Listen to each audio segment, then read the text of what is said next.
At 6 o'clock in the morning, my front door began to shake. My daughter-in-law was screaming my name, hysterical, as if the house belonged to her. I had changed all the locks the night before. Minutes later, my son arrived with a sledgehammer in his hand. "I'm coming in anyway."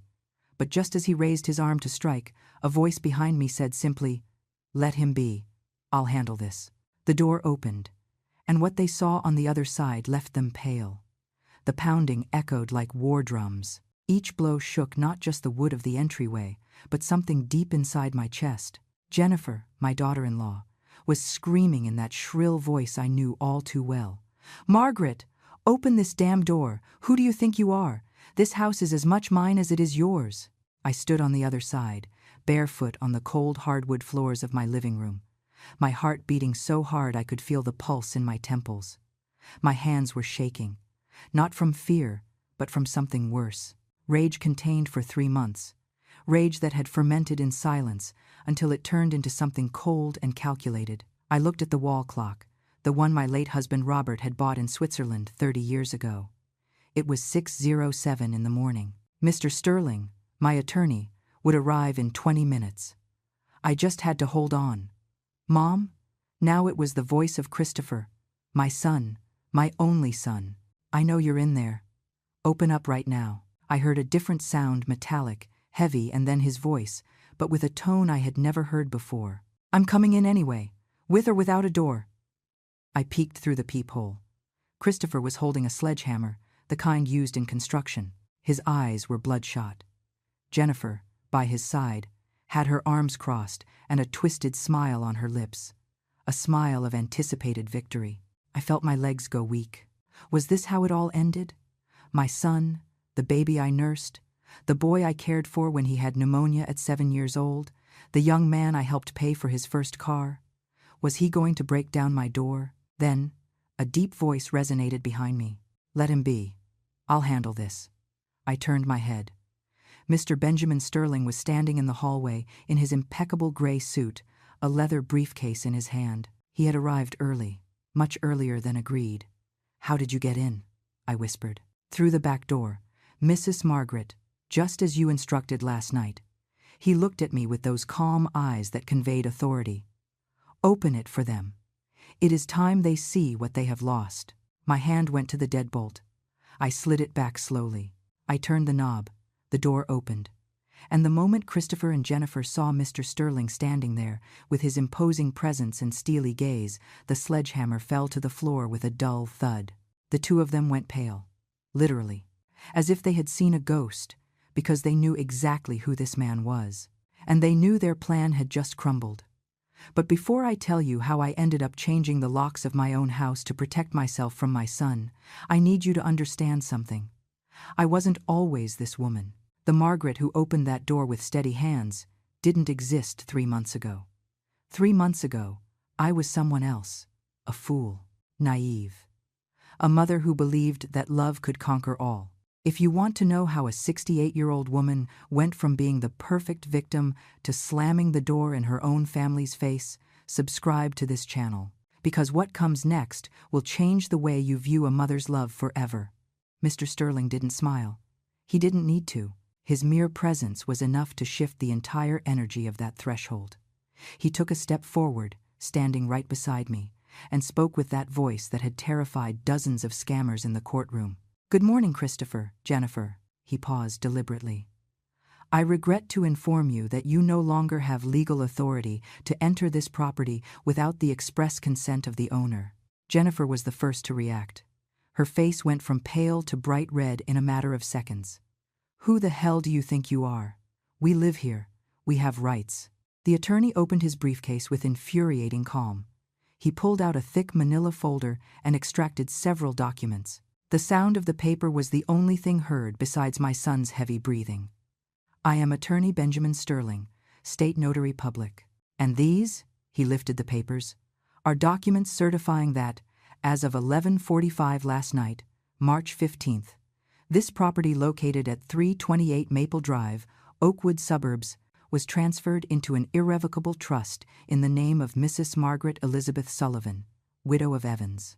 Christopher finally found his voice. It sounded broken, desperate. Mom, what did you do? I looked at him.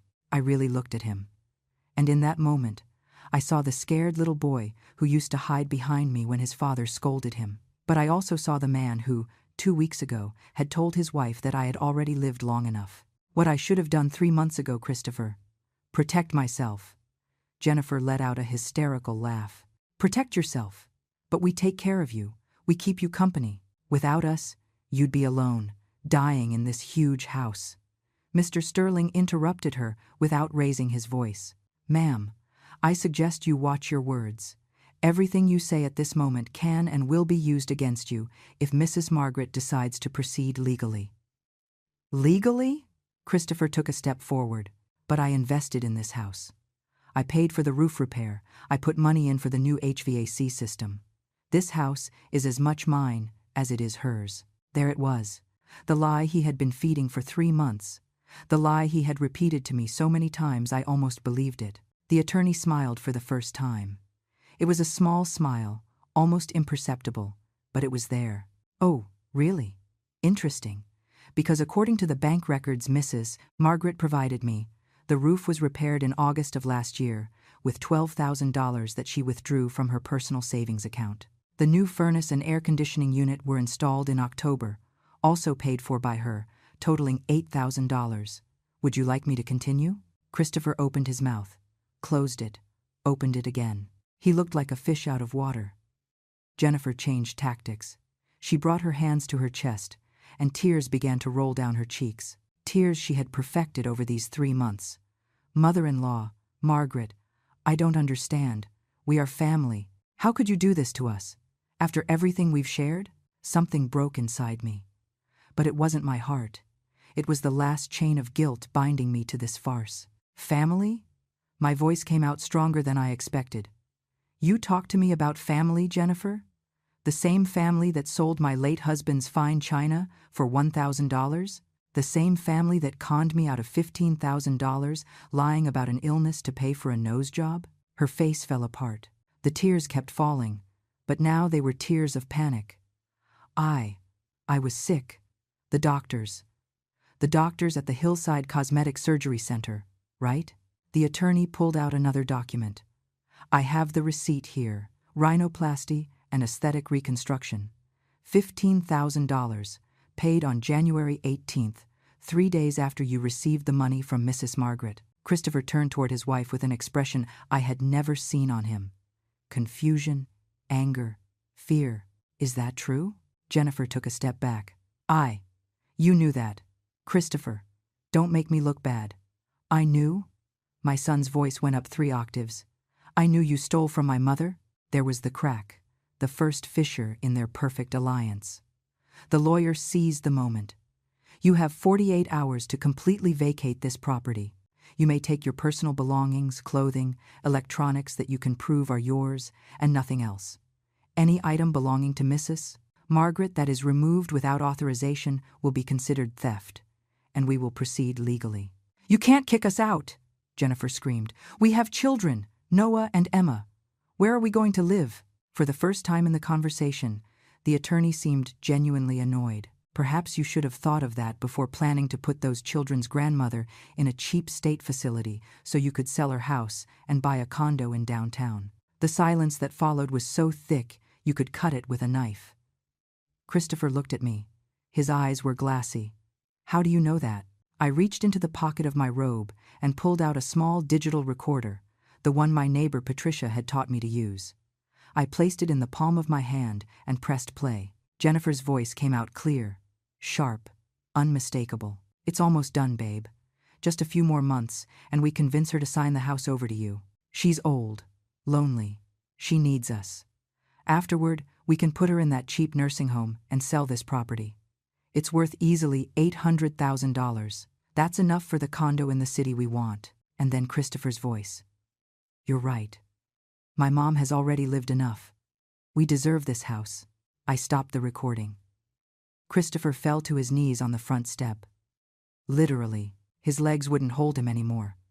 Mom, I didn't mean. Yes, you did, I said with a calmness that surprised even me. You said it. You thought it. And you were going to do it. Jennifer regained her composure with impressive speed. She pointed a finger at Christopher. This was his idea. I just went along with his plan. He convinced me of everything. And right there, before my eyes, I watched them destroy each other. Christopher jumped up and got in her face. What? You were the one who said my mother was a burden. You were the one who wanted the luxury apartment. The attorney snapped his briefcase shut with a dry click. Folks, your marital problems are none of my business. What is my business is informing you that you have until Wednesday, March 17th, at 6 p.m. to vacate this property. If you do not do so voluntarily, we will proceed with a legal eviction. Have a nice day. He turned and walked into the house. I followed him. And before closing the door, I looked one last time at Christopher. My son, my only son, was weeping silently on the step of the house where I raised him. And I felt nothing. Well, no, that is a lie. I felt relief. I closed the door and slid the bolt. Mr. Sterling looked at me from the hallway. Are you all right, Mrs. Margaret? I nodded slowly. Then I sat in the armchair in the living room, the one where Robert used to read me poetry on Sunday afternoons, and for the first time in 3 months, I took a deep breath. But you must be wondering, how did it all get to this point? How does a mother reach the point of recording her own son and planning his eviction? To understand that, I have to take you back 3 months, to the day I opened the door of my house and let in not just my son and his family, but my own destruction. It was a Tuesday, December 12th. I remember because that day I had gone early to the farmer's market to buy fresh poinsettias for the holidays. The clock had just struck 11 in the morning when my phone rang. Mom? Christopher's voice sounded strange, dull. Son, what happened? Are you okay? I need to talk to you. Can I come over? It's urgent. My heart skipped a beat. When a child says something is urgent, a mother imagines the worst. Accidents, illness, death. Of course, sweetheart. Come whenever you want. Do you want me to make some lunch? No, Mom. I need to speak with you. He hung up before I could say anything else. He arrived at 2 in the afternoon. He wasn't alone. Jennifer was with him. And behind them, Noah and Emma were carrying large backpacks that looked ready to burst. Hi, Grandma, Jennifer said with that smile I then believed was genuine. Sorry for coming without notice. No, don't worry. Come in. Do you want water? Coffee? The kids ran out to the backyard. Noah was 12 and Emma was 9. Good kids. Always polite, though lately, I saw them less and less. Christopher sat on the sofa and ran his hands over his face. That gesture he had made since he was a boy when he was nervous. Mom, we lost the apartment. The words fell like stones into a well. What do you mean you lost it? Jennifer sat next to him and took his hand. At that moment I thought, how good that they have each other in difficult times. How stupid I was. We had problems with the bank, Christopher explained without looking me in the eye. We couldn't pay the mortgage for 3 months and, well, they foreclosed. They gave us 2 weeks to get out. I brought my hand to my chest. My son, my Christopher, homeless. But why didn't you tell me sooner? I could have helped. We didn't want to worry you, mother-in-law. Jennifer intervened with a sweet voice. You have already done so much for us. We didn't want to be a burden. You are never a burden. You are my family. Christopher finally looked at me. His eyes were red. Mom, I need to ask you a huge favor. The biggest I've ever asked in my life. Anything, son. Whatever you need. Can we stay here? Just temporarily. While we find another place. Maybe 2 or 3 months max. My house had 4 bedrooms. Since Robert died 5 years ago, I lived alone in this huge space that suddenly felt too big, too quiet. The idea of having my family close, of hearing children's laughter, of cooking for more than one person. Of course you can stay, as long as you need. Jennifer jumped up and hugged me. She smelled of expensive perfume. Too expensive for someone who had just lost their home. Thank you, Grandma. You don't know how much this means to us. The kids shouted with joy when they were told they would be staying with Grandma. Emma ran to me and hugged my waist. Can I stay in the room with the glow-in-the-dark stars, Grandma? It was the room Robert had decorated for when Christopher was little. He had stuck decals that glowed in the dark on the ceiling. My granddaughter remembered them from the few times they had come to visit. Of course, my darling. That same afternoon, they started bringing their things. Boxes. Many boxes. More than could fit in an SUV. Christopher had rented a small moving truck. Is all this necessary? I asked, seeing the amount of stuff. It's just that we don't know how long we'll be here, Mom. We prefer to have everything on hand. It made sense. Or at least, that's what I thought. The first week was pleasant. I cooked for everyone. The kids did their homework at the dining table. Christopher went out early to look for work. Jennifer stayed home. She said it was to take care of the kids, although they were old enough not to need a babysitter. But there were little things. Things I ignored at the moment. Jennifer moved the living room furniture to make more space. Robert's armchair, the one where he spent hours reading, ended up cornered in the garage. It's just very worn out, mother-in-law. It looks ugly there. She changed the bathroom towels for new ones she bought. Mine, embroidered by hand by my mother, she packed away in a box. These are more modern. You have to update yourself, Grandma. She started cooking too.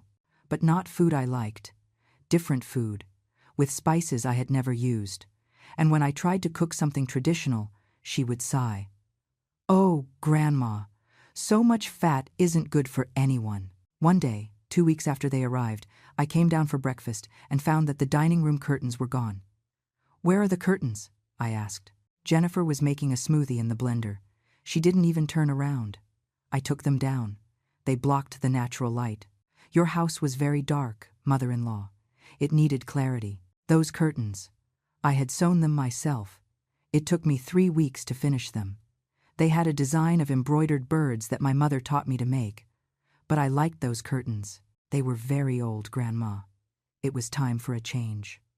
Christopher walked in at that moment and kissed Jennifer on the cheek. Good morning, Mom. Sleep well?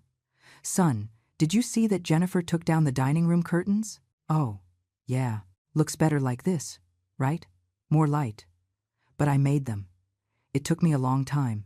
Christopher poured himself coffee with a distracted smile. Mom, don't be so sentimental. They're just curtains. Jennifer has good taste. You should trust her more. I stayed silent. Standing in the kitchen of my own house, feeling that somehow I was the one out of place. You're right, I finally said. Just curtains. Jennifer smiled at me. That smile I still believed was kind. That's how I like it, mother-in-law. Being flexible. Change is good. That night, lying in my bed, I stared at the ceiling and thought of Robert, how he always said, Margaret, you are too good. Someday someone is going to take advantage of that. But this was different, right? It was my family, my son, my grandchildren. They couldn't be taking advantage of me. Could they? What I didn't know at that moment was that the curtains were just the beginning. Jennifer hadn't come to my house to stay temporarily. She had come to turn it into hers. And every day that passed, I disappeared a little more, until there was almost nothing left of me. The real change began in the 3rd week. Jennifer walked into my bedroom without knocking. I was folding laundry when I saw her standing in the doorway with that expression I was starting to know too well. Determination disguised as concern. Mother-in-law, we need to talk about this room. My room? What's wrong with it? She walked in and paced around, touching things. The antique mahogany dresser, the gold-framed mirror, my wedding photograph on the wall. It's very cluttered, very heavy. It's not healthy for you to have so much clutter. I looked around. My room wasn't cluttered. Every single thing was in its place. Every object had a story. It's not cluttered, Jennifer. It's lived in. That is exactly the problem. She sat on my bed as if it were hers. You live in the past, surrounded by things of your husband who is no longer here. It's not healthy. You need to let go, move forward. Her words stung like a slap. Robert was my husband for 42 years. I am not going to let go of his memories. I'm not asking you to forget them, Grandma, just to store them, to make space for the present, for us. The next day, while I had gone to church, Jennifer organized the living room. When I returned, the photographs of Robert that were on the mantel had disappeared. In their place were some scented candles and an artificial plant. Where are Robert's photos? I stored them in a box in your closet, mother-in-law. That way they are more protected from the dust. I don't want them protected from the dust. I want to see them. Jennifer sighed with that exaggerated patience one uses with small children. Grandma, you can't turn your house into a shrine. Your husband rests in peace. You need to live. I went to my closet. I found the box, but not all the photos were there. My favorite was missing. Robert and I in Hawaii, on our honeymoon. He was carrying me in his arms while the waves washed over our feet. Jennifer, a photo is missing. Which one? The one in the silver frame. Oh, that one. It fell and the glass broke. I threw it away. You threw it away? The frame was rusty anyway. Mother-in-law, it was no good. I felt something crack inside my chest. Not the frame. Me. That night Christopher arrived late. I waited up for him. Son, I need to talk to you. Mom, I'm tired. Can it be tomorrow? No. It has to be now. He dropped onto the sofa with a sigh of annoyance. Okay. What is it? Jennifer is throwing away your father's things. She changed the whole house. And I feel like a stranger in my own home. Christopher didn't even look me in the eye. He kept staring at his phone. Mom, Jennifer is just trying to help. This house was very neglected, very outdated. It is my house, Christopher. And I liked how it was. Well, maybe you needed someone to show you that there are other ways to live. He finally looked up. You know what your problem is, Mom? You cling too much to the past. Dad died 5 years ago. It's time you moved on. His words pierced me like knives. Moving on means forgetting your father? It means stop living in a museum. He stood up. Jennifer is trying to modernize things. You should be grateful that someone cares about you. And he went to sleep. I sat in the darkness of the living room with Jennifer's scented candles filling the air with a smell that wasn't my home, and for the first time since they moved in, I cried. But the worst was yet to come. 1 week later, Jennifer walked into the kitchen with a huge smile. Mother-in-law, I have wonderful news. I hired a deep cleaning service. They are coming tomorrow to leave everything spotless. Cleaning service? But I clean the house. Oh, Grandma, with all due respect, you clean the old-fashioned way. We need professional disinfection. Don't worry, I'll pay. The next day, 3 people arrived with uniforms and industrial cleaning products. Jennifer directed them like a war general. Those furniture pieces in the garage, take them to the trash. Those boxes there too. And that old display cabinet, please, take it out. Wait! I ran towards them. That cabinet belonged to my grandmother. You can't throw it away. It's full of termites. Mother-in-law. It's a nest of bugs. I don't care. It's from my family. Jennifer made a gesture of exasperation. Fine. We leave it. But at least let them take out all that old junk from the garage. I didn't pay attention to exactly what they took from the garage. Fatal error. 2 days later, I looked for Robert's vinyl record collection, the jazz albums he had collected for 30 years, the ones we played on Sunday afternoons while he held me in the kitchen and sang in my ear. They weren't there. Jennifer, where are Robert's records? The records? Oh, Grandma, the cleaners threw those away. They were scratched. Some couldn't even be listened to. They threw them away? Yes, but don't worry. Now there is Spotify.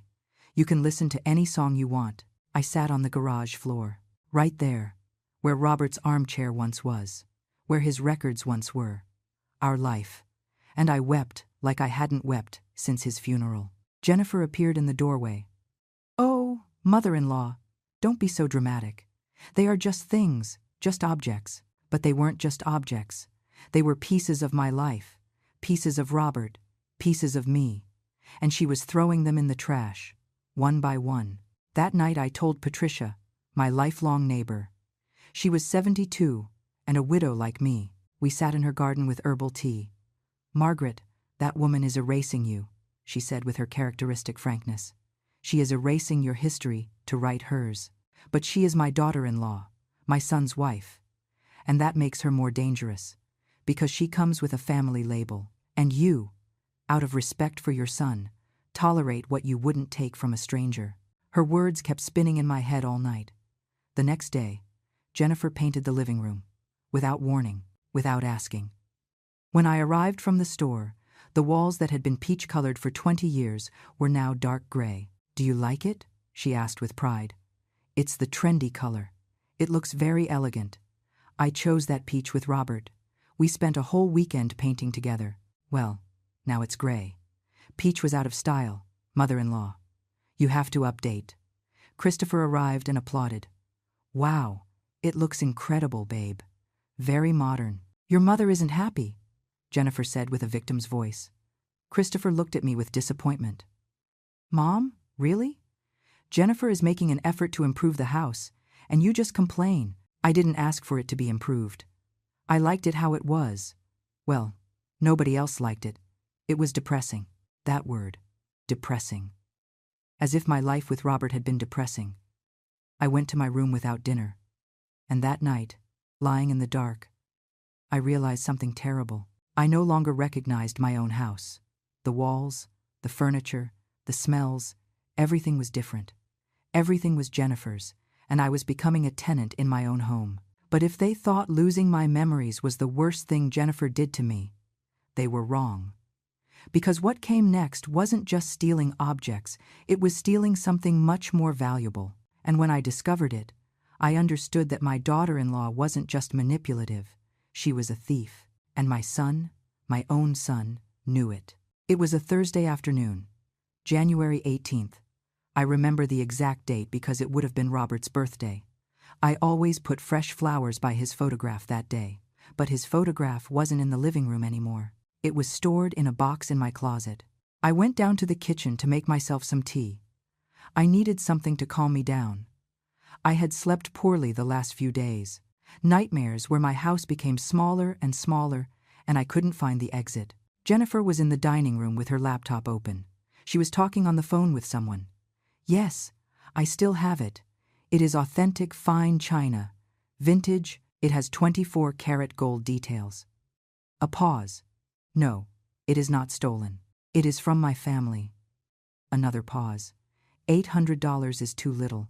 It's worth at least $2,000. I approached. On her laptop screen were photographs of my china, the porcelain set Robert gave me for our 30th anniversary. He had bought it on a business trip. He had saved for months to pay for it. Every plate had hand-painted cherry blossoms.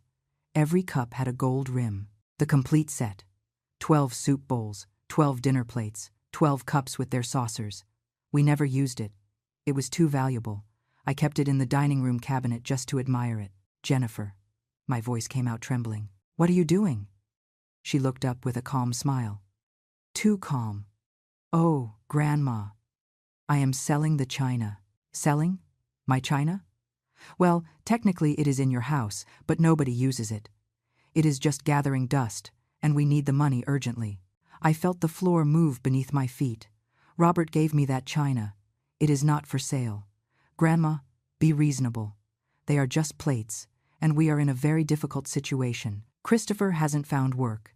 The kids need new school supplies.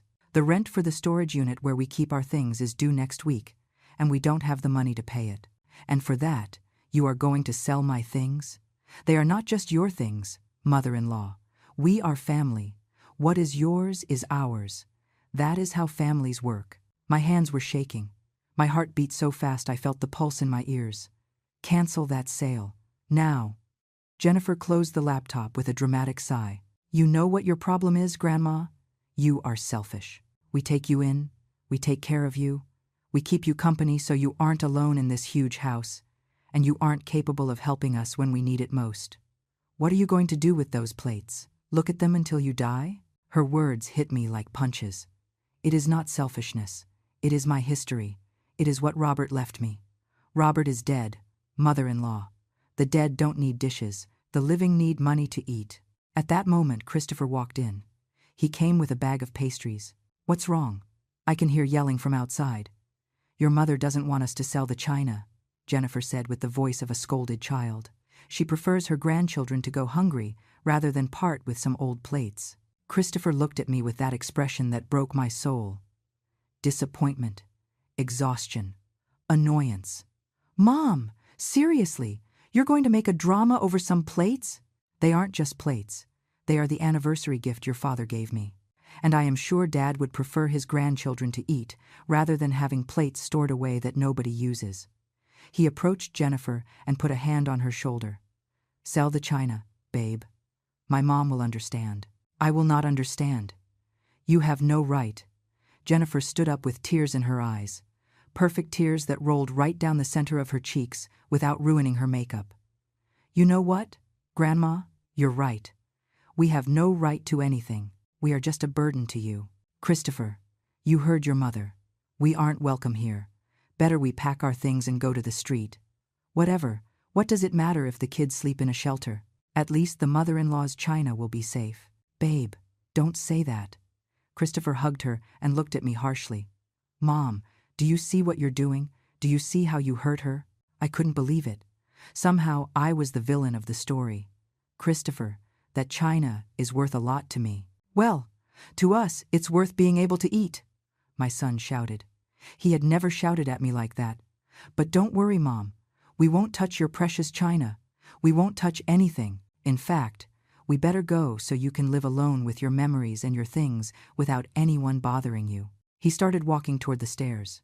Jennifer followed him, sobbing. The kids appeared in the hallway with scared faces. What's wrong, Dad?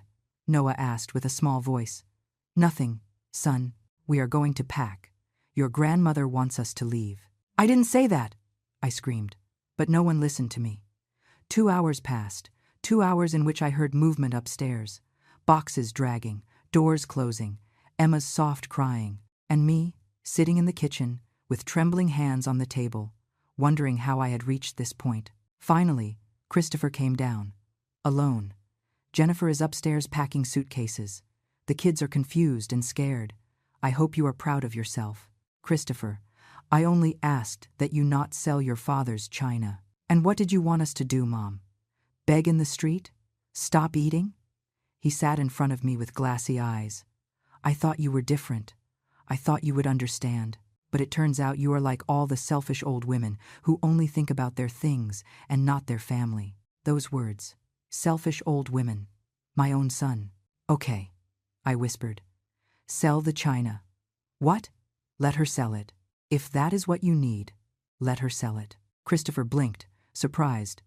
Then his face softened, and he took my hands. Mom, I knew you would understand. Thank you, thank you. I promise you that when I have a job, I'll buy you another set just like it. He ran up the stairs shouting, Babe, my mom said yes, we can stay. That night, lying in my bed, I looked at the empty cabinet in the dining room. Jennifer had packed the china immediately, as if she was afraid I would change my mind. $5,000 that china was worth. I know because when Robert died, an appraiser came to do an inventory for the will. $5,000 in memories, in love, in years of marriage. And my daughter-in-law was going to sell it for $1,000. The next day, Jennifer left early. She returned 6 hours later with bags of new clothes, brand-name jeans, designer blouses, expensive shoes. Did you manage to sell the china? I asked. Yes, mother-in-law. Thank goodness. With this, we could pay the storage unit rent. But the bags in her hands told another story. Jennifer, those bags. Oh, this. I found some incredible sales. Buy one, get one free. I couldn't resist. You bought clothes with the money from my china? Not all the clothes. I also paid the rent. And I bought supplies for the kids. And, well, I deserve to treat myself. Don't you think? I've been very stressed. She went to her room whistling a song. And I stayed there, standing in my dark gray living room, with my bare walls, with my empty cabinet, finally understanding the truth. They hadn't come to stay temporarily. They had come to keep everything. But if they thought stealing my memories and belongings was enough to destroy me, they were wrong, because Jennifer had a much more elaborate plan, a plan that involved lies, fake hospitals, and $15,000 that I was going to give her voluntarily. Because when a snake identifies its prey, it doesn't stop until it devours it completely. 2 weeks after the China incident, Jennifer began acting strange, stranger than normal. She got up late. She walked around the house with a hand on her forehead, sighing deeply. She left her food halfway finished, saying she had no appetite. And every time someone asked her what was wrong, she responded with a dramatic, "Nothing, nothing, I'll be fine." But she said it in that way that screams, "Ask me more, please ask me." It was Emma who finally fell into the trap. "Mom, are you sick?" Jennifer brought her hand to her chest and her eyes filled with tears. I don't want to worry you, my love. I have some weird symptoms, but it's nothing serious, surely. Christopher stood up from the table, alarmed. What kind of symptoms? Dizziness, nausea, and… Well, I've been bleeding a little. She lowered her voice as if it were a terrible secret. From places I shouldn't. My heart skipped a beat. Despite everything, I didn't wish harm on anyone, much less a serious illness. Jennifer, you have to go to the doctor, I said immediately. I can't, Grandma. We don't have health insurance now that we lost our jobs. And a private consultation with a specialist costs a fortune. It doesn't matter what it costs. Your health is more important. Jennifer looked at me with those big, bright eyes, as if I were her savior. Really? Mother-in-law? You would help us with that? Of course. Tomorrow we make an appointment. That night I heard Christopher and Jennifer talking in their room. Their voices came through the crack in the door. I told you it would work, whispered Jennifer. Your mother has a bleeding heart. You just need to scare her a little. I couldn't hear Christopher's answer, but I didn't want to believe it either. Surely I had misunderstood. The next day, Jennifer showed me the name of a clinic, Street Luke's Specialized Medical Center. It sounded prestigious, expensive. Dr. Melgar is the best oncologist in the city, she said with a trembling voice. But his consultations cost $300. It's okay, I'll pay. I accompanied her to the appointment. But when we arrived, she asked me to wait outside. Mother-in-law, they are very intimate studies. I'm embarrassed for you to be there. Do you mind waiting in the lobby? Of course not, daughter. Go ahead. I waited 2 hours. 2 hours looking at old magazines in an impeccable waiting room with marble floors and expensive ornamental plants. When she came out, her eyes were red from crying. What did the doctor say? I asked, jumping up. I need tests. Many tests. MRI, CT scan, specialized blood work. Her voice broke. And a biopsy. Oh my God. They don't know yet. That's why they need the tests. But the doctor said the faster we do them, the better. She took my hands. Grandma, I know it's a lot to ask. I know we have already abused your generosity. But I'm scared. Very scared. How much do the tests cost? $15,000. She said the figure as if it were a death sentence. It is a lot of money. Too much. We have no way to pay it. Maybe I can wait a few months until Christopher gets a job. You can't wait if it's something serious. Let's go to the bank right now. Jennifer hugged me so tight I could almost not breathe. Thank you, mother-in-law. Thank you. You don't know what this means to me, to my children. We went to the bank that same afternoon. I sold some stocks I had held onto for years, meant for a rainy day. Stocks worth more than $15,000. But I sold them fast, without thinking, because a human life is worth more than any investment. I handed the money to Jennifer in a cashier's check. God bless you, daughter, and may everything turn out well. She cried in my arms. Tears I then believed were genuine. During the next 2 weeks, Jennifer went out early to do the tests. She returned tired, pale, with stories of needles and machines and worried doctors. Do you have results yet? I asked every day. Not yet, Grandma. They are very complex tests. It takes time. The kids were scared. Noah asked me one night, Grandma, is my mom going to die? No, my darling. Your mom is going to be fine. The doctors are going to cure her. But inside, I was scared too. And then that Tuesday arrived. February 5th. I went to the mall to buy winter socks. I bumped into Patricia, my neighbor, coming out of Macy's. Hey, Margaret, I saw your daughter-in-law the other day at the Oakbrook Center. She looked very good, very pretty. When did you see her? Last Friday. She was leaving a clinic. One of those fancy ones. Cosmetic surgery. The world stopped. Cosmetic surgery? Yes, the Hillside Clinic. My niece works there as a receptionist. She told me your daughter-in-law got her nose done. It turned out very nice, by the way. I arrived home with the shopping bags trembling in my hands. Jennifer was in the living room watching television, eating popcorn, with her new nose. It was subtle, but now that I knew, I could see it. The tip a little more upturned, the bridge finer.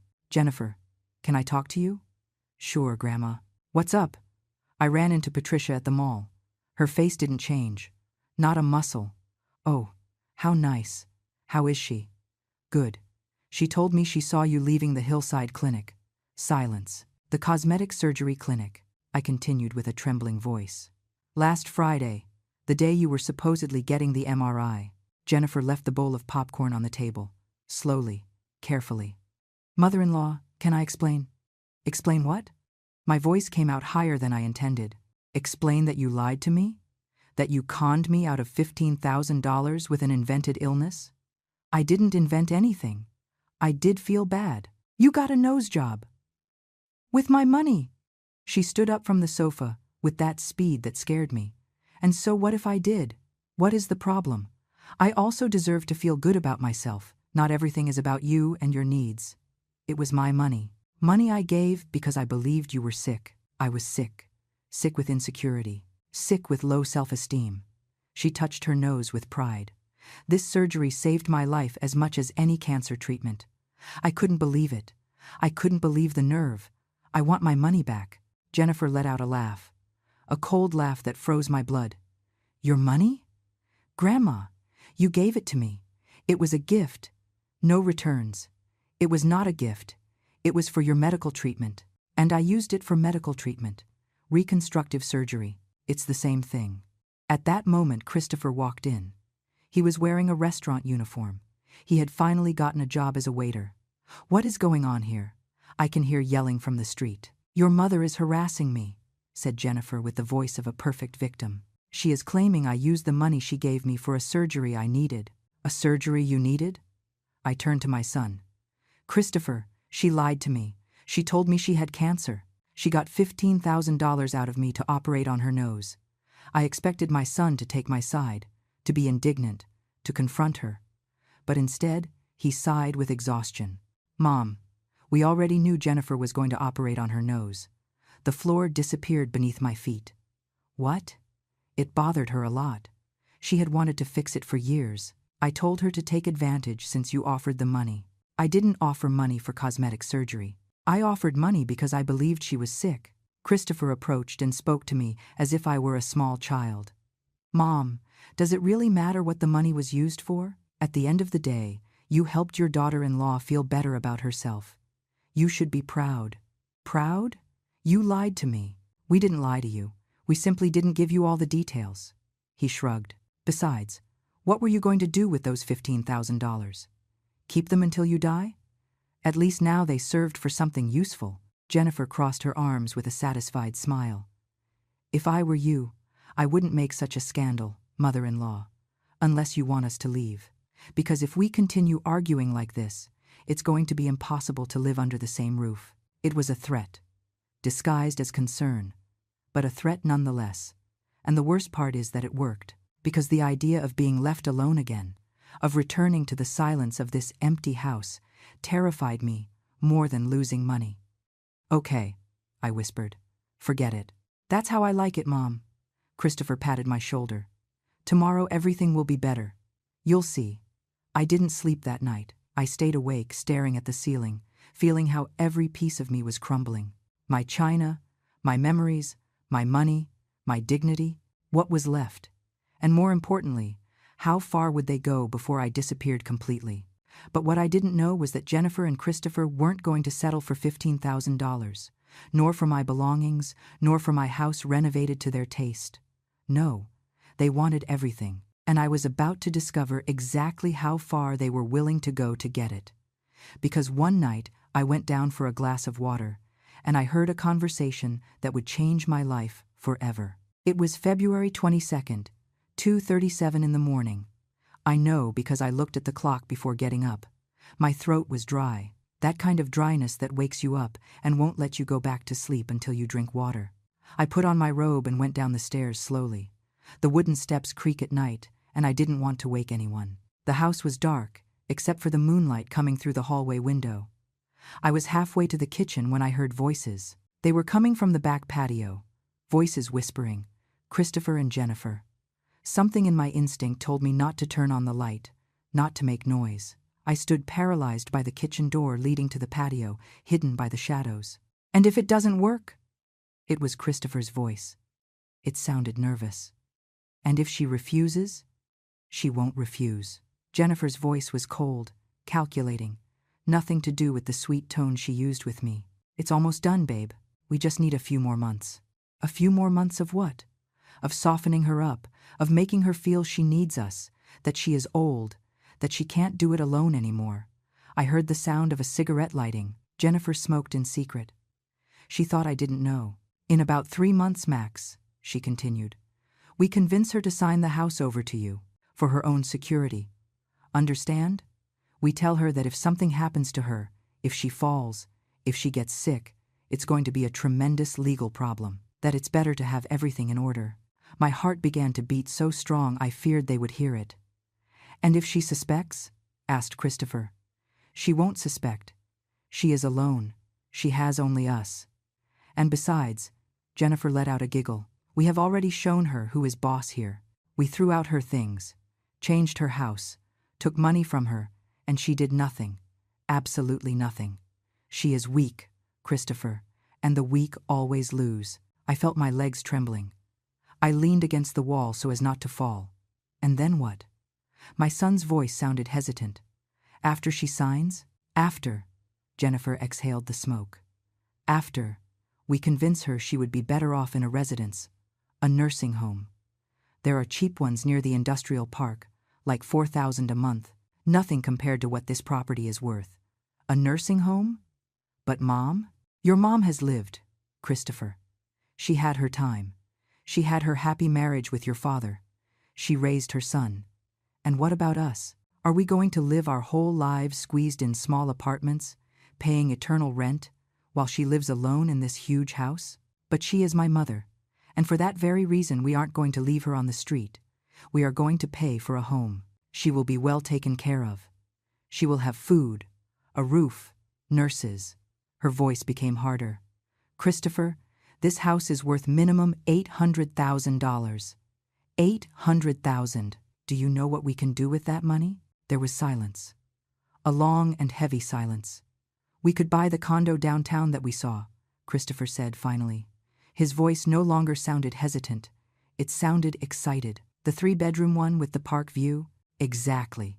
And we still have enough left over to start a business, or to invest, or whatever we want. Jennifer threw the cigarette down and crushed it with her foot. Your mom doesn't need this space anymore. We do. We have kids.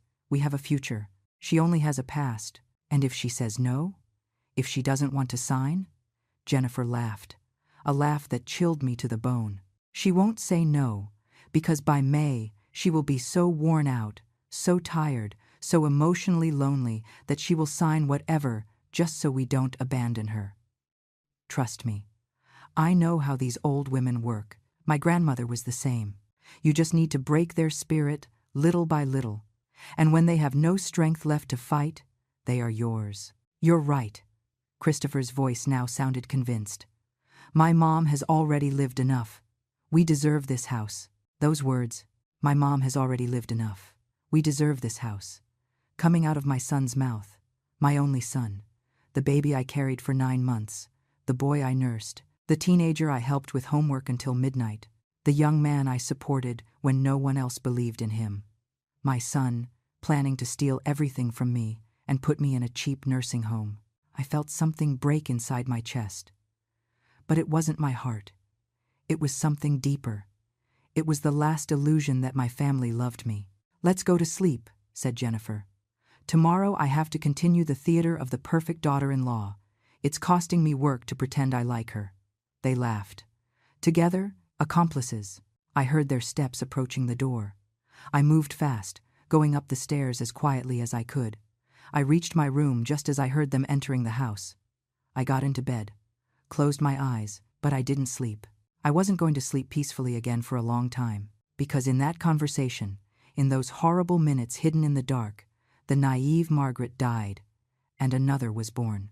A Margaret who understood that a mother's love was not enough, that kindness could be a deadly weakness, that my own son was capable of betraying me in the worst possible way. I got out of bed and sat on the edge. My hands were shaking, but my mind was strangely clear. I looked at Robert's photograph on my nightstand. The only one I had left. What do I do, love? I whispered. What would you do if you were here? And then I remembered something. Something Robert told me a week before dying. We were in the hospital.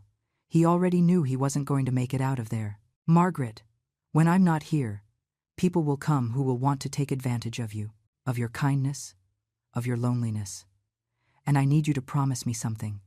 Don't let them turn you into a victim. Fight, even if it is your own blood who attacks you. Fight. At that moment, I didn't understand why he told me that. I thought it was the morphine talking. But now I understood. Robert knew. He knew our son better than I wanted to admit. I got up and went to my closet. In the back, behind the boxes where Jennifer had stored my things, there was a small safe. I opened it with the combination only I knew. Inside were the house documents, the deeds, the will papers, everything. And there was also a business card. Attorney Benjamin Sterling, notary public, Robert's best friend, the lawyer who helped us with all our legal matters for 30 years. I grabbed the card and held it between my fingers. It was 3:15 in the morning. But it didn't matter, because in that moment, I made a decision. I wasn't going to be a victim. I wasn't going to end up in a cheap nursing home while my son and his wife enjoyed my house. I wasn't going to let them erase me. I was going to fight. But I wasn't going to fight screaming. I wasn't going to fight crying. I wasn't going to make dramatic scenes. I was going to fight in silence. I was going to plan. I was going to wait, and when the perfect moment arrived, I was going to shut the door in their faces. Literally and figuratively. I lay down again. This time with a strange sensation of calm, because for the first time in 3 months I had control. They didn't know it yet, but they were going to find out, because while Jennifer and Christopher slept peacefully that night, sure of their perfect plan, I was awake in the dark, transforming. The weak woman they had known was dying, and in her place, someone new was born. Someone who was going to show them that underestimating a 68-year-old woman was the worst mistake of their lives. The next morning I went down for breakfast as always. I put on my floral robe. I made myself a coffee. I made some toast. Jennifer entered the kitchen yawning, in her silk pajamas she had bought with my money. "Good morning, mother-in-law. Sleep well?" I looked at her. I really looked at her. And for the first time I saw what she was. A predator. A woman who had studied every one of my movements, every one of my weaknesses, and had turned them into weapons. But she didn't know that I could learn too. "Very well, daughter. And you?" "Like a log." She poured coffee. "Hey, mother-in-law," I was thinking, "what do you think if we start seeing options for residences for seniors? Not to go now, of course. Just to have options. In case one day you need them." There it was, beginning to plant the seed. 2 days ago I would have panicked. I would have asked why. I would have cried. But the Margaret of yesterday died in the darkness of 2:37 a.m. "You know what, Jennifer? You're right. At my age, one never knows. It would be good to be prepared." Her face lit up with surprise and satisfaction. "Really? How good that you take it with maturity, mother-in-law. Most people your age resist these topics." "Well, I am not most people." I smiled, a small smile. One has to be practical. When Jennifer went up to shower, I took out my cell phone and dialed the number on the card. Law Offices of Benjamin Sterling. "Good morning. This is Margaret Sullivan, widow of Evans. I need to schedule an urgent appointment with Mr. Sterling, but let it be in his office, not at my house. And please, let it be today if possible." "One moment, ma'am." Pause. "Mr. Sterling can see you at 4 in the afternoon." "Perfect. I'll be there." I hung up just as Christopher entered the kitchen. "Good morning, Mom. Who were you talking to?" "With the doctor. They reminded me I have an appointment for my routine exams." I lied, with such naturalness that I surprised myself. "Oh, that's good. Want me to go with you?" "No, son. I know you have to work. I can go alone."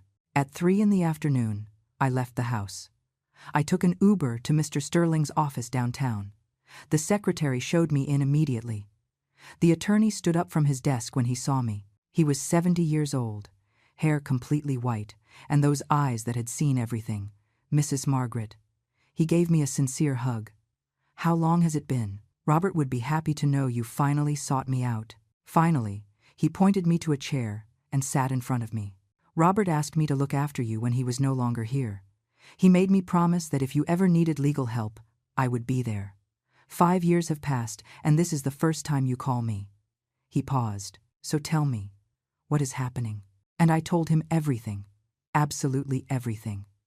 The changes in the house, the sold china, the $15,000 for the fake surgery, and finally, the conversation I heard on the patio. The lawyer took notes. His face showed no surprise, only a professional sadness. "Do you have proof of the conversation?" "No, I didn't record it, but I know what I heard." "I understand." He put down the pen. "Mrs. Margaret, what your son and daughter-in-law are planning has a name. Aggravated patrimonial dispossession. It is a crime, but we need concrete evidence." "How do I get that evidence?" He leaned back in his chair. "You need a recording, a conversation where their plan is clear, and you need to document everything. The objects they have sold without your permission, the money they have taken from you with deceit, everything. I have bank receipts for the $15,000 and photos of the china before they sold it." "Excellent. That is a start. Now, about the house." He took out a folder and began to explain legal options to me: trusts, living wills, deeds with legal locks. "What I recommend is creating an irrevocable trust. The house remains in your name under legal protection. You can live there as long as you want. And you can designate beneficiaries who only receive the property under specific conditions you establish." "Like what?" "Like the beneficiaries can only receive the house when they reach a certain age, or that they can never sell it, or that if you are committed to a nursing home without your consent, the trust is annulled and the house passes to another person." A spark of hope lit up in my chest. "And my son wouldn't be able to do anything?" "Absolutely nothing. Once the trust is established, not even a judge can modify it without your explicit consent." "How long does it take?" "If you authorize me, I can have the documents ready in a week. But I need you to bring me the original deeds. I have them at home, in a safe." "Perfect.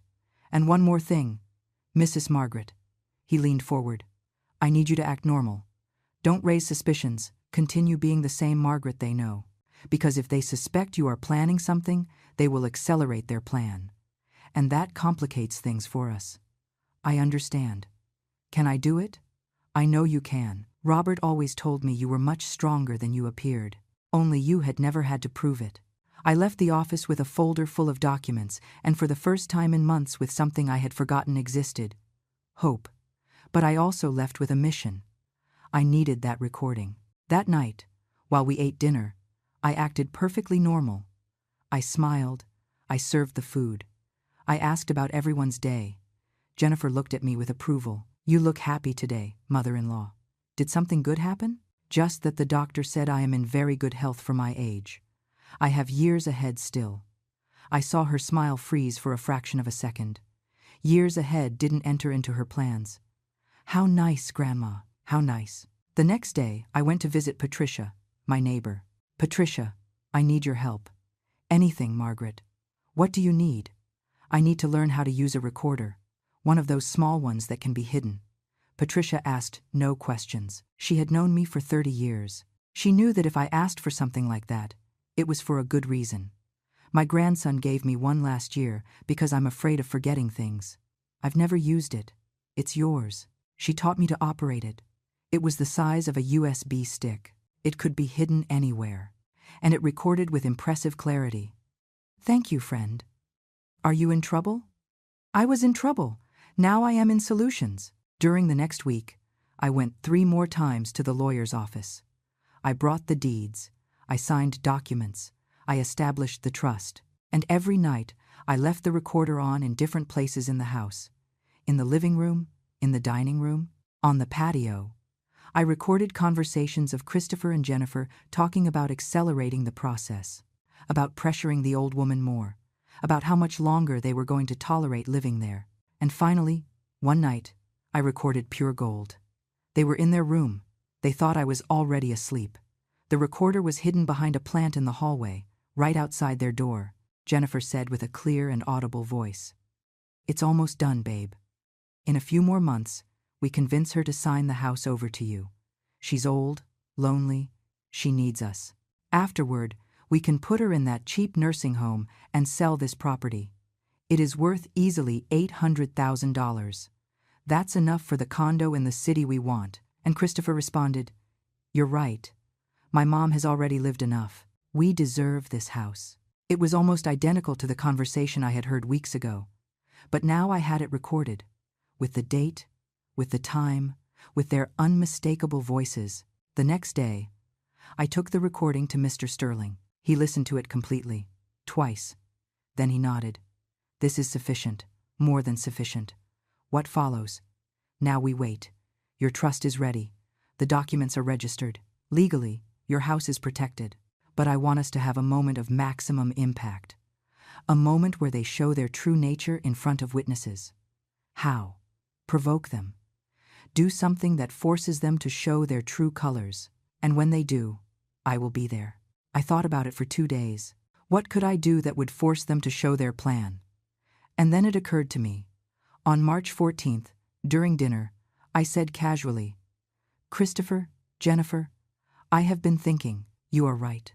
At my age, maintaining this house is a lot of work. Maybe I should consider moving to a residence. And you could keep the property." Jennifer's eyes lit up like Christmas trees. "Really? Mother-in-law? Are you serious?" "Completely. In fact, I saw some very nice residences. There is one in Lake Forest that looks lovely." Christopher took my hand. "Mom, it is a very mature decision on your part. I am proud of you. I just need you to help me with the papers. We have to transfer the deed of the house. Mr. Sterling can help us. Do you think we should call him?" "Yes," Jennifer almost shouted with excitement. "Call him tomorrow. In fact, I already spoke with him. He can come Monday, March 15th, at 10 in the morning. "Perfect," said Christopher. "We will be here." That night I heard their celebrations from my room. Champagne, laughter, plans. And I, in my bed, smiled in the dark. Because they thought they had won, they didn't know the real game was just beginning. Monday, March 15th dawned sunny. Jennifer got up early. She dressed as if she were going to a wedding. Christopher put on a suit. Both were electric with excitement. But what they didn't know was that I had changed the locks Sunday night, and that Mr. Sterling wasn't coming to transfer the house to them. He was coming to show them that they had played with the wrong person. Sunday, March 14th at night, after everyone went to sleep, I did something I never thought I would do. I called an emergency locksmith. "Can you come now?" I asked in a low voice from my room. "Ma'am, it's 11 at night. It'll cost triple. I'll pay triple, but it has to be now, and it has to be silent." He arrived at 11:30, a man of about 40 with his toolbox. I explained the situation in whispers. "I need you to change all the locks in the house. The front door, the back door, the garage, all of them. Doesn't your family have keys?" Precisely why I am changing them. He looked at me with those eyes that had seen everything and nodded. "I understand, ma'am. It's not the first time I've been called for something like this." He worked for 2 hours. The sound of his tools was minimal, but every noise put my heart in my throat. I feared Christopher or Jennifer would wake up, but they didn't. At 1:30 in the morning, the locksmith finished. He handed me 4 sets of new keys. "Ready, ma'am. These are the only keys that exist. The previous ones no longer work." I paid him $450 in cash, money I had withdrawn from the bank during the week without anyone knowing. "Thank you. And, please, if anyone asks you, I wasn't here," he winked. "Take care, ma'am. And whatever you are planning, I wish you luck." When he left, I sat in the dark living room, my house, with new locks that only I could open. It was a symbol, an act of resistance. I called Mr. Sterling. "It is done. Perfect. I will arrive tomorrow at 6:30 in the morning, before they wake up.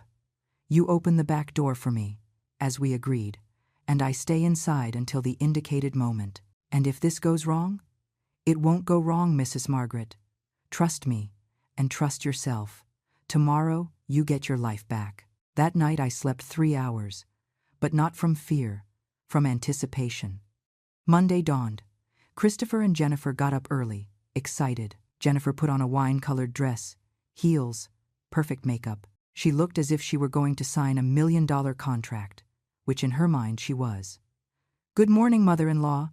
I am so happy you are taking this decision. It is the best for everyone." Yes, daughter, the best for everyone. Christopher came down in his gray suit, the same one he used for weddings and important events. Mom, have you had breakfast? Want me to make something special? No, son. I already ate something light. Nerves, you know? It is normal to be nervous, but you'll see everything will turn out well. He took my hands. You are going to be in a nice place, with people your age, with medical care 24 hours a day, and we will visit you often. I promise. Lies. All lies. But now I could identify them as if they had a bright label on them. I know, sweetheart. I trust you. At 9 in the morning, Jennifer started getting anxious. What time did you say the lawyer was arriving? At 10. Ah, still some time. She sat down, got up, walked to the window, checked her phone. I am so nervous. Nervous about what? I asked with perfect innocence. Well, about the whole process. It is an important step for you, mother-in-law. At 9:30 the doorbell rang. Jennifer practically jumped off the sofa. He arrived early. How good. I'll open it. But when she reached the door and turned the knob, it didn't open. Grandma? The door is locked. Ah, yes. I put the deadbolt on last night. Coming. I approached slowly. Looked through the peephole. It wasn't Mr. Sterling. It was a neighbor selling cookies. It's not him. It's Mrs. Gable selling cookies. Are you going to open? No, I already have breakfast. Thanks. Jennifer looked at me strangely, but said nothing. At 10 o'clock sharp, the doorbell rang again. This time it was the lawyer, but he came accompanied by a younger man with a briefcase. And also coming were Christopher and Jennifer from inside, practically running toward the door. Grandma, open! They're here. But I didn't move. Grandma, what are you doing? Open up. In a moment. In a moment? They are knocking on the door. Christopher approached and tried to open. Turned the knob. Nothing. Tried with his key. It didn't work. Mom? My key doesn't work. Oh, that's right. I forgot to tell you. I changed the locks last night. Silence absolute. What? Jennifer looked at me with eyes wide open. Why would you change the locks? For security? At my age, one never knows. The doorbell kept ringing, now with insistence. Mother-in-law, open the damn door, shouted Jennifer. Don't speak to me like that, Jennifer. Open the door. Christopher tried to calm down. Mom, please. The lawyer is outside. We are going to sign the papers. Remember? Yes, I remember perfectly. And then I didn't open the door. I let them knock and knock and knock. 5 minutes, 10 minutes. Jennifer began to lose composure. What is she doing? Did she go crazy? Christopher dialed his cell, probably trying to call the lawyer to apologize. 15 minutes later, the ringing stopped. Jennifer's face was red with fury. We lost the appointment. The lawyer left. Are you happy? Calm down, Jennifer. Everything is under control. Under control? You ruined everything. I didn't ruin anything. In fact, I looked at my watch. Everything is going according to plan. What plan? Christopher looked at me confused. At that moment, I heard the back door open. The steps I knew, dress shoes on the kitchen tiles. Christopher and Jennifer turned around, and there was Mr. Benjamin Sterling, entering from the hallway with his impeccable suit and leather briefcase. Good morning, everyone. Apologies for the delay. Christopher and Jennifer's faces were a poem. Confusion, shock, incipient fear. How? How did you get in? Stammered Jennifer. Through the back door. Mrs. Margaret gave me access a few minutes ago. Christopher looked at me. Mom, what is going on? Sit down. I said with a calm I didn't know I had. It is time we talked. For real. No lies. No lies? Jennifer let out a nervous laugh. We haven't lied to you, mother-in-law. Oh, no? I pulled my small recorder from my sweater pocket. Then explain this. I pressed play. Jennifer's voice filled the room. It's almost done, babe. In a few more months, we convince her to sign the house over to you. She's old, lonely, she needs us. Afterward, we can put her in that cheap nursing home and sell this property. It is worth easily $800,000. Jennifer's face went white as paper. And then Christopher's voice. You're right. My mom has already lived enough. We deserve this house. Christopher collapsed onto the sofa. Literally. His hands were not shaking. I was not shaking. Can you explain to me how I deserve to be in a cheap nursing home while you live in my house? Jennifer regained her composure with impressive speed. She was a survivor, a fighter, but this time she was fighting a lost battle. That recording is illegal. You can't use it. Mr. Sterling intervened with a professional voice. Actually, ma'am, it is completely legal to record conversations on private property when the property owner considers there is intent of fraud or dispossession. And this recording is perfectly admissible in court. There is no fraud, said Jennifer, raising her voice. We take care of her. We keep her company. This house would be empty and sad without us. Take care of me? I laughed, a bitter laugh. Selling my china without permission is taking care of me? Throwing away my late husband's vinyl records is taking care of me? Conning me out of $15,000 with a fake illness is taking care of me? Christopher covered his face with his hands. Mom, please. Please what, Christopher? Please forget that my only son, the boy I gave everything to, planned to throw me away like trash in a nursing home while keeping everything your father and I built? Tears began to roll down my cheeks, but they weren't tears of weakness. They were tears of liberation. For 3 months you made me feel I was crazy, that I was selfish, that I was a bitter old woman who couldn't let go of the past. You made me doubt myself to the point of believing you were right. Jennifer tried to approach. Grandma, we can fix this. Don't touch me. I took a step back. Don't touch me again. Don't call me Grandma again as if we were family. Because family doesn't destroy. Family doesn't steal. Family doesn't plan to put their own blood in a cheap facility to keep their house. Mr. Sterling opened his briefcase. I think it is time to hand over the official documents. He took out a thick folder and handed it to Christopher, who took it with trembling hands. What is this? Read. Take your time. Christopher opened the folder. Jennifer leaned in to read over his shoulder, and I saw the exact moment they understood, the moment their perfect plan crumbled. But what those papers contained wasn't just a legal blow. It was the end of a game they should never have started. And what I was about to tell them was going to change their lives forever. Christopher read the first page, then the second. His eyes moved faster and faster, with growing panic. Jennifer snatched the papers from his hands. This can't be. This can't be real. It is completely real, said Mr. Sterling, with that professional calm he had perfected in 40 years of career. Certified by a notary public. Registered with the county clerk on March 10th of this year. Completely legal and irrevocable. Irrevocable? Jennifer looked up. What does irrevocable mean? It means it cannot be changed, I responded. It means this house is no longer in my name freely. It is protected in a trust that I control, and you cannot touch it. Christopher dropped the papers to the floor. His face had gone from white to green. Mom, what did you do? What I should have done from the beginning. Protect myself. From you. The attorney continued with a firm voice. The property located at 328 Maple Drive remains under an irrevocable trust in the name of Mrs. Margaret Elizabeth Sullivan.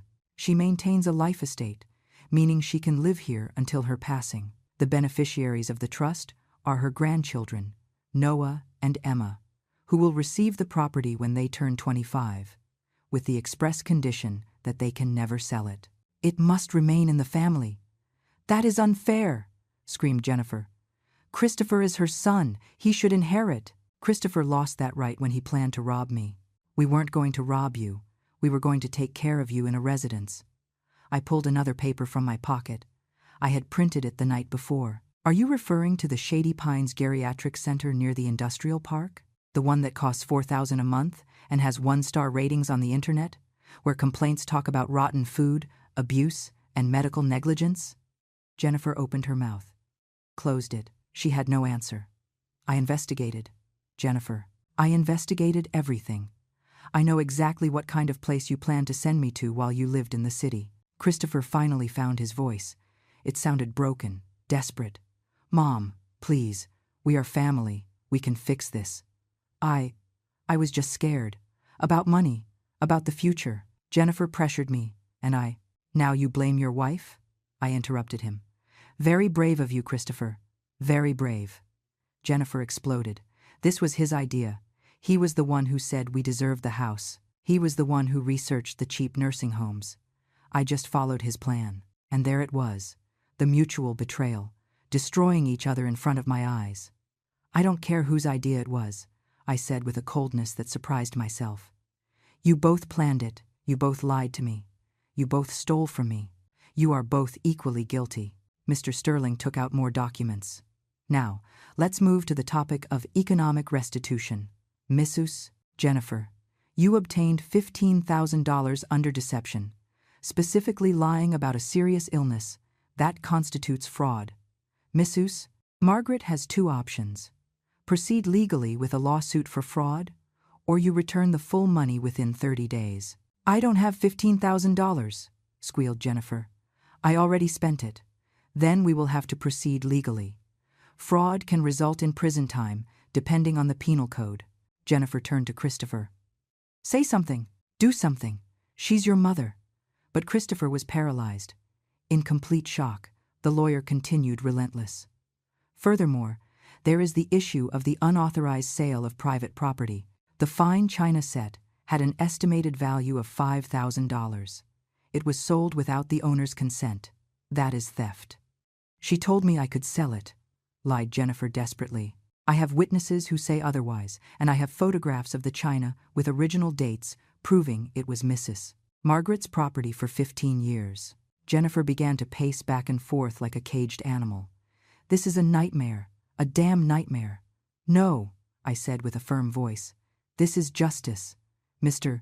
Sterling snapped his briefcase shut with a definitive click. Mrs. Margaret, do you wish to proceed with the legal demands, or do you prefer to give them the option of voluntary restitution? I looked at Christopher, my son, my only son, the boy I had carried in my arms, the teenager I had consoled when his first love left him, the man I had supported in every decision. And I saw what he really was, a coward, a manipulator, a thief. I want them to leave. Mom. Christopher stood up. Please, don't do this. You have 48 hours to get out of this house. You can take your clothes, your electronics, your personal objects, nothing more. Everything else stays here. And where are we going to live? Asked Jennifer with a hysterical voice. We have kids? You should have thought of that before planning to destroy me. I felt the tears accumulating, but I didn't let them fall. You have family, friends, a car, jobs. You will find something, just as you found the way to lie to me for 3 months. Grandma, please, don't call me that. You are no longer my daughter-in-law. And he, I pointed to Christopher, he is no longer my son. Christopher fell to his knees, literally. He knelt in front of me with hands together. Mom, forgive me, please. It was a mistake, a terrible mistake. I was desperate. Jennifer pressured me and I didn't think. I didn't measure the consequences. But I love you. You are my mother. You always will be. If you loved me, Christopher, you wouldn't have planned to put me in a home like I was garbage. If you loved me, you would have defended your father's memory instead of letting her throw away everything he and I built. I can change. We can change. Give me a chance. I gave you your chance. I gave you 3 months of chances. Every time you threw something of mine away, every time you lied, every time you made me feel guilty for existing, those were chances, and you wasted them all. I turned to the lawyer. About the $15,000, I give them 30 days to return it. If not, I proceed legally. Jennifer let out a shout of frustration and ran toward the stairs. Christopher remained kneeling, crying like a child. Mom, please. Get up, Christopher. You are not a child. You are a 43-year-old man. It is time you acted like one. He stood up slowly. His eyes were red, swollen. And the kids? Noah and Emma? Will we never see them again? That question hurt me. It hurt deep. I love them, and that is why the house is in a trust for them. But I am not going to let you use them as emotional hostages. Mr. Sterling touched my shoulder gently. Mrs. Margaret, if you need a moment. No, I'm fine. I breathed deep. Christopher, you have until Wednesday, March 17th at 6 p.m. to vacate. If you don't do so voluntarily, the attorney will proceed with the legal eviction. And, believe me, you don't want us to get to that. Christopher nodded weakly. He went up the stairs, dragging his feet. The lawyer and I stayed in the living room. The silence was dense, heavy. "Are you sure about this, Mrs. Margaret? Do you think Robert would be proud of me?" The lawyer smiled with sadness. "Robert would be more than proud. He told me once, if something happens to me, Margaret is going to need time to find her strength. But when she finds it, she will be unstoppable." He was right. The tears finally fell. But they weren't tears of weakness. They were tears of liberation. "Thank you for helping me. It is an honor, Mrs. Margaret." That night, lying in my bed, I heard the movement upstairs. Boxes, suitcases, crying, arguments, and I felt something I hadn't felt in months. Peace. It wasn't a joyful peace. It was a painful, sad, bittersweet peace. But it was peace. Because for the first time in 3 months, I had taken control of my own life. I looked at Robert's photograph on my nightstand. I did it. Love. I fought, as you asked me, and I swear in that moment I felt his presence, like an invisible hug, like a whisper saying, "I am proud of you, Margaret. I always was."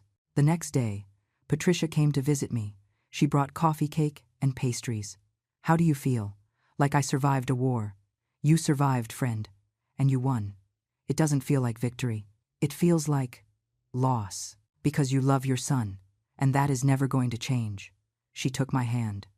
"But sometimes, loving means letting go. It means setting boundaries. It means saying, 'I love you, but I will not allow you to destroy me.'" She was right. On Tuesday, Emma came down to the kitchen, alone. She had red eyes from crying so much. "Grandma, can I talk to you?" "Of course, my darling. Sit down." She sat, and for a long moment said nothing, just looked at her hands. "I knew," she whispered finally. "What did you know, my love?" "I knew what my parents were planning. I heard conversations. I saw how they treated your things. And I said nothing." Tears started to fall. "Forgive me, Grandma. I should have told you. I should have defended you. But I was afraid my parents would get mad at me." I hugged her tight.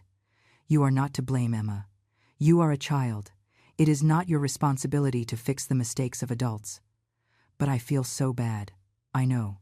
Me too. But I want you to know something." I took her face so she would look at me. "This house is going to be yours and your brother's someday. And when that happens, I want you to remember. Dignity is worth more than any property. Respect is worth more than any inheritance. And true love never destroys." Emma hugged me so tight I could almost not breathe. "I love you, Grandma. A lot. And I love you, my darling. Always." Wednesday, March 17th at 5 in the afternoon. A moving truck parked in front of the house. Christopher and Jennifer loaded their things in silence. The kids were sad, confused. Noah hugged me before getting into the car. "Are we not going to see you anymore, Grandma?" "Of course you are going to see me. When you want to visit me, just call. This is your house as much as mine." At 10 to 6, Christopher approached. He had an envelope in his hand. "It's $3,000. It's all I could gather. The rest I will pay you little by little. I swear." "Mom," I took the envelope. "You have 30 days to complete the 15,000.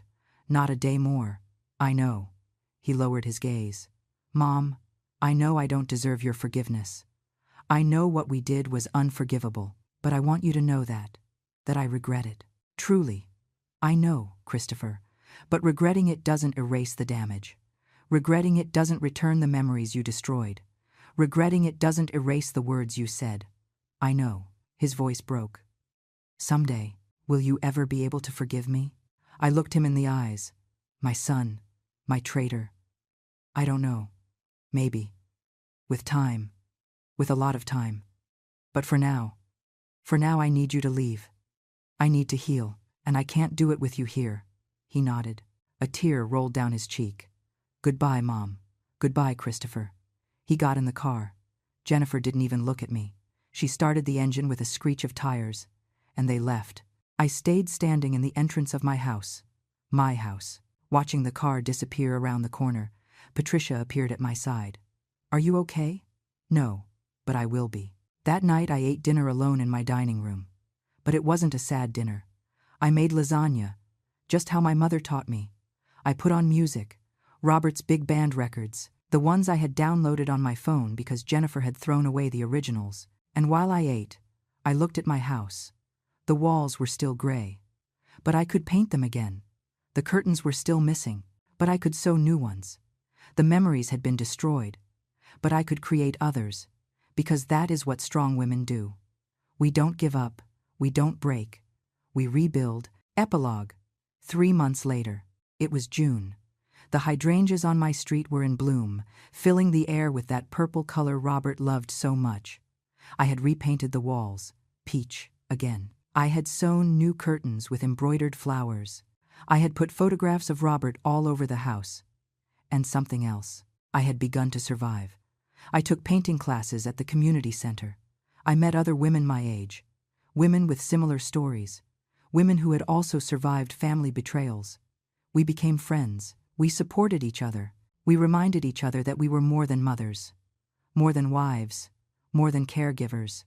We were ourselves. One afternoon in June, my cell phone rang. Unknown number. Hello, Grandma? It was Emma. My darling, how are you? Good. Well, not so good. Mom and Dad got divorced. My heart stopped. What? Mom left. She said she didn't want to be with Dad anymore, that he had betrayed her, that everything was his fault. She left with another man, one she met at the gym. Her voice broke. And we are living in a horrible apartment in the city with Dad. It's tiny, dark, smells bad. Oh, my love. But I'm not calling to ask you to take us back. I know we can't come back. Just wanted to hear your voice and tell you that you were right. About everything. Grandma, Mom never loved us, did she? She just wanted the money, the house. And Dad. Dad was very stupid, very weak. She cried. I miss you, Grandma, a lot. I miss you too, my darling. Every day. Can I come visit you? Someday?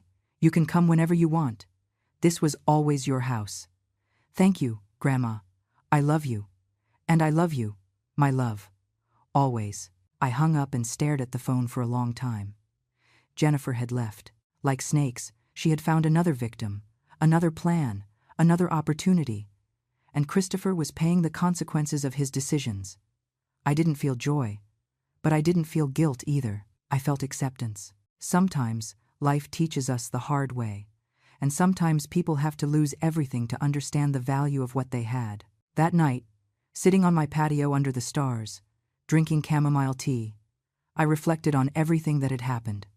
I had lost my son, at least temporarily, but I had gained something more valuable. Myself. Because I learned that love without respect is not love. It is slavery. I learned that true family doesn't destroy you. It builds you. I learned that at 68, you still have the right to defend your dignity. And I learned that it is never too late to say, enough. Because true wealth isn't in what you possess. It is in what you don't allow them to take away. Your dignity, your peace, your right to live without fear in your own home. And that is priceless. And so ends my story. A story I never thought I would live. A story that broke my heart but also gave me strength I didn't know I had. If this story touched your soul, if it made you reflect on your own limits, on your own family, on your own dignity, let me know in the comments. Tell me, where are you watching this story from? What city or state are you joining me from? I would love to know that these words reached your heart, no matter where you are. And if you know someone who is going through something similar, share this story. Because sometimes knowing we aren't alone is what gives us the courage to fight. Don't forget to subscribe to the channel for more stories of life, of overcoming, of women who refuse to be victims. Because at the end of the day, we all deserve to live with dignity, we all deserve to be treated with respect, and we all deserve to close doors that hurt us, even if they are the doors of our own family. Thank you for joining me until the end. See you in the next story. With love, Margaret. Love, Margaret. Love, Margaret. Love, Margaret. Love, Margaret. Love, Margaret. Love, Margaret. Love, Margaret. Love, Margaret. Love.